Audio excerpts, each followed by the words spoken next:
Hi there, this is the latest in a series of quick videos on Captivate and animation and vector artwork. We had previous ones to this, so we won't go from scratch, but this little guy here is a scalable vector graphic from clip art. I'm going to click on him once. I'm going to go to the upper right hand corner where it says properties. I'm going to highlight the generic name and name this man questioning pose, and I'm going to hit enter, and that's going to lock that name in there. Now if I go down to my timeline, you can see in the lower left here it is named man questioning pose. That's something you should do, and I'm guilty of not doing it, but you should get into a habit of that. We're going to talk about animating this little rascal. We'd like him to appear to come in from these doors, come over here and stop. So I'm going to come over here to timing. And with him selected down here, we have some effects. Here's the basic category. If you're not familiar with these, here's just a brief intro. If you hover over them, it will actually go in here and apply the effects as soon as my machine catches up here. These are the basic ones. Don't forget about a little triangle on the bottom because it may switch you between more of them. Let's go over here to entrance. These are probably more familiar, like PowerPoint. I want to ease him in from the right.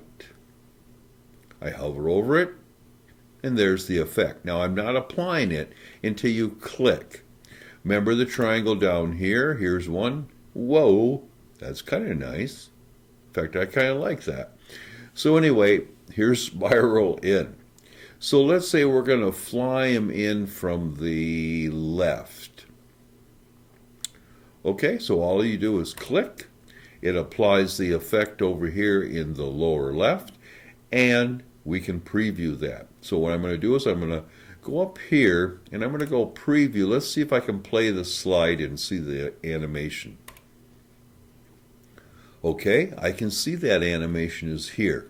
So now what I can do with this is, let's do 2 or 3 things. One, I'm going to click down here in the timeline, and this animation is running from 0 seconds over here to 2. Let's say we want it to run longer. Let me run it out here to 3 seconds, and let's preview it. Okay, let's reduce the timing. I'm going to get my split arrow. I'm going to move it back to 1 second. He comes in pretty speedy. Let's do a compromise. Let's make it 1.5 seconds. Now, notice up here, this little line. This is a path. This is the path that this character is following. This is where he's going to end up, and this is where he starts. So you can press on this little start arrow. I can even angle it. Let's see what happens. Okay, let's pull it down. You get the idea.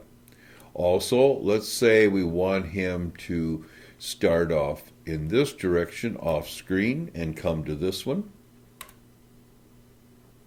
Boom. Then that might be fine for you. Also remember, you can press on this one, move it around, and this is kind of weird.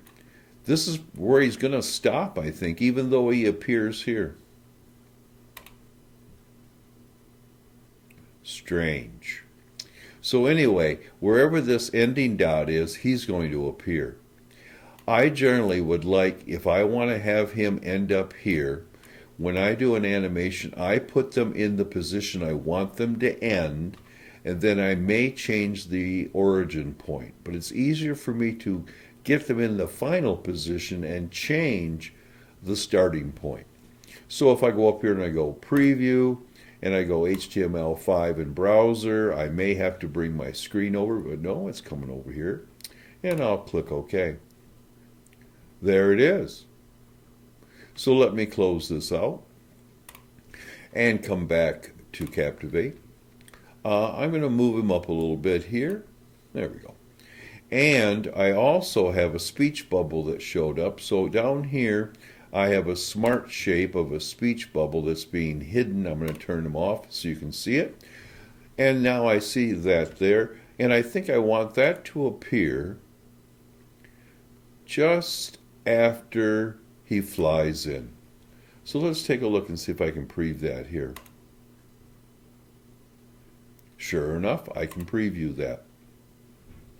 Let's preview it maybe in HTML5 in the browser to get a little better idea. There we go. So you just go ahead and handle that like you would any other caption coming up and down.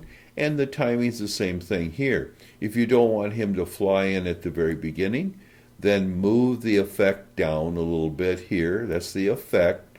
And then I'm going to pull in him and then pull the effect back. I should have moved him first. So now after about a half a second, it's all going to start. So you know how to control captions and stuff coming back on and off on the screen. So that's going to finish up this little tip here of just doing some basic animation in Captivate.